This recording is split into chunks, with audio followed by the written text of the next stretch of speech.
Every week, there are lessons in our Torah portion. Sometimes they're words and stories.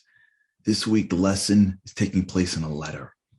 So this week is the famous giving over of the blessings. Isaac received the blessings of spiritual and material wealth from Abraham and was going to give it over to his children, to, he thought, Esav. It ended up being, there was a ruse, and Jacob ended up taking it. And it was a big deal. Esav was upset. Jacob took the blessings. Like, this blessing was the baton. This was it. This was God's giving of material wealth and spiritual wealth, of leadership. This is the blessing that the boys fought over, that Jacob ran away from, and that for the rest of their lives, there was tension, so to speak, between those two brothers because of this one blessing.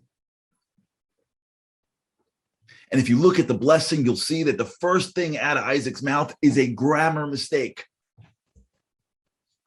The blessing, the most beautiful words, right? The Declaration of Independence was written grammatically perfectly. Isaac, you would think, speaks in a way that is grammatically proper. And the first word out of his mouth is grammatically incorrect. The first word of the blessing is v'yiten lecha. God should give you. And then he tells what he's giving him to do with the heaven and leadership, whatever.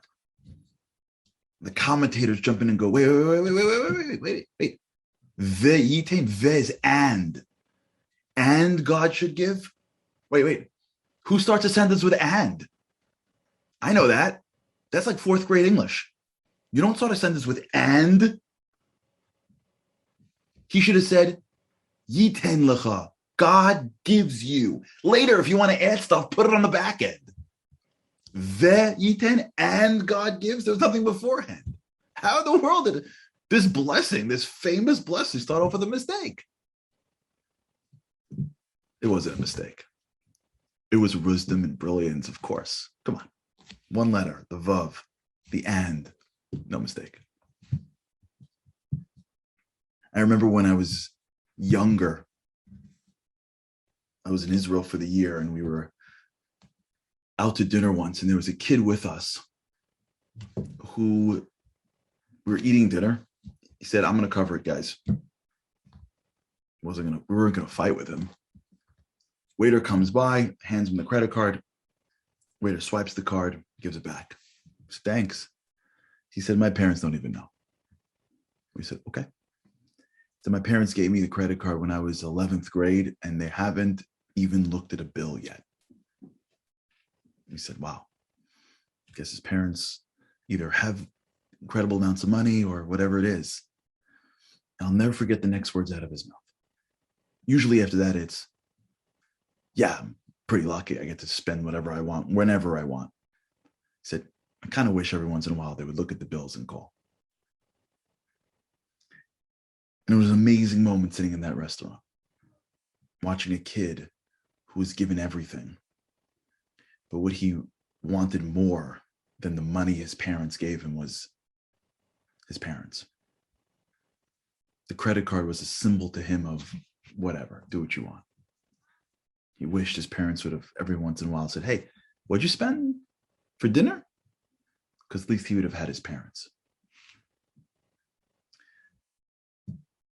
Isaac gives the blessings to Jacob, and Isaac says, you're going to get everything. But here's the thing. If God gives it to you like a credit card, you know what you're going to lose? God. Because you're going to start to condition yourself to have it all. You're never going to need him. You're never going to turn to him. So you'll have material wealth, and you'll even have spiritual wealth, but you'll never look up. You'll never need. So you know what the blessing is going to be? V'yitin lecha. And he will give, which means he's not giving it all to you. He'll give. If you look at what Rashi says, and he'll give, and he'll give, and he'll give. This came from the words of Rabbi Biederman. I read it in his weekly booklet today. He's going to give you a little bit, and then you're going to need, and he'll give you some more. And then you're going to need, and he'll give you some more. It won't be giving. It'll be and giving. And giving means a little and a little and a little. Do you know why? Because if I give you a little at a time, you're going to need. And when you need, you're going to look up. And when you look up, you're going to have me. And that's the real blessing. We go through our lives and we think that blessing is when God just gives to us. Sometimes the blessing is when God holds back a little bit so that it reminds us to look up to him. And when we consistently look up to him, we don't only get the thing that we want, we get him. We don't have God to fulfill our needs. We have needs to find God. And when we look at our lives and we recognize that the needs that I have really are opportunities to connect to God, then we're living a life of blessing. Because the greatest blessing we can have is the relationship with our Father in heaven. That's the blessing.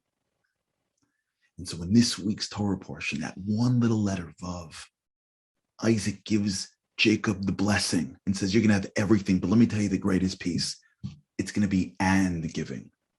You're going to have, and then you're going to have, and you're going to have, because then not only will you have material success and spiritual success, you'll have something even more. You'll have a relationship with God.